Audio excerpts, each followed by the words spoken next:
ನಟ ದರ್ಶನ್ ಅಭಿಮಾನಿಗಳಿಂದ ಅಶ್ಲೀಲವಾದ ಕೊಳಕು ಕಮೆಂಟ್ಸ್ ಬರುತ್ತಿರುವ ಬಗ್ಗೆ ನಟಿ ರಮ್ಯಾ ದೂರು ನೀಡಿದರೆ ಕ್ರಮ ಕೈಗೊಳ್ಳುತ್ತೇವೆ ಎಂದು ಗೃಹ ಸಚಿವ ಜಿ ಪರಮೇಶ್ವರ್ ಹೇಳಿದ್ದಾರೆ.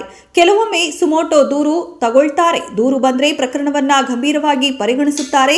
ಈ ಕುರಿತು ಸರ್ಕಾರ ನಿರ್ದೇಶನ ಆದೇಶ ಕೊಡುವುದಿಲ್ಲ. ಆ ವ್ಯಾಪ್ತಿಯ ಪೊಲೀಸರೇ ತಮ್ಮ ವಿವೇಚನೆಯಂತೆ ಕ್ರಮ ಕೈಗೊಳ್ಳುವುದು ಸಹಜ ಪ್ರಕ್ರಿಯೆ ಎಂದು ಗೃಹ ಸಚಿವರು ಹೇಳಿದ್ದಾರೆ.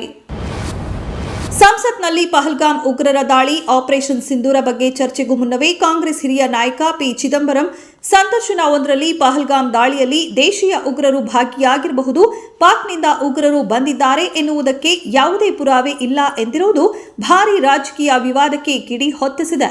ಕಾಂಗ್ರೆಸ್ ವಿರುದ್ಧ ವಾಗ್ದಾಳಿ ನಡೆಸಿರುವ ಬಿಜೆಪಿ ಕಾಂಗ್ರೆಸ್ ಪಾಕಿಸ್ತಾನಕ್ಕೆ ಕ್ಲೀನ್ ಚಿಟ್ ನೀಡಿದೆ ಎಂದು ಆರೋಪಿಸಿದ್ದು, ಪಾಕ್ ವಿರುದ್ಧ ಮಾತನಾಡಲು ಕಾಂಗ್ರೆಸ್ ಹಿಂಜರಿಯುತ್ತದೆ ಎಂದು ಕಿಡಿಕಾರಿದೆ. ಪರಿಸರಕ್ಕೆ ಕುತ್ತು ಬನ್ನೇರುಘಟ್ಟ ಉದ್ಯಾನದೊಳಗೆ ಹೆದ್ದಾರಿ. ಹೌದು, ಭಾರತೀಯ ರಾಷ್ಟ್ರೀಯ ಹೆದ್ದಾರಿ ಪ್ರಾಧಿಕಾರ ಬನ್ನೇರುಘಟ್ಟ ರಾಷ್ಟ್ರೀಯ ಉದ್ಯಾನವನದ ಮೂಲಕ 6.68 ಕಿಲೋಮೀಟರ್ ಉದ್ದದ ಎತ್ತರಿಸಿದ ಹೆದ್ದಾರಿ ನಿರ್ಮಿಸಲು ತಯಾರಿ ನಡೆಸುತ್ತಿದೆ. ಈ ಹೆದ್ದಾರಿ ಹಾದಿಯು ಉದ್ಯಾನವನದ ಪರಿಸರದಿಂದ ಹಾದು ಹೋಗುವುದರಿಂದ ವನ್ಯಜೀವಿಗಳ ಮೇಲೆ ಪರಿಣಾಮ ತಗ್ಗಿಸಲು ವಿಶೇಷ ಮಿಟಿಗೇಷನ್ ಯೋಜನೆಯೊಂದನ್ನು ಎನ್ಎಚ್ಎಐ ಅರಣ್ಯ ಇಲಾಖೆಗೆ ಸಲ್ಲಿಸಿದೆ.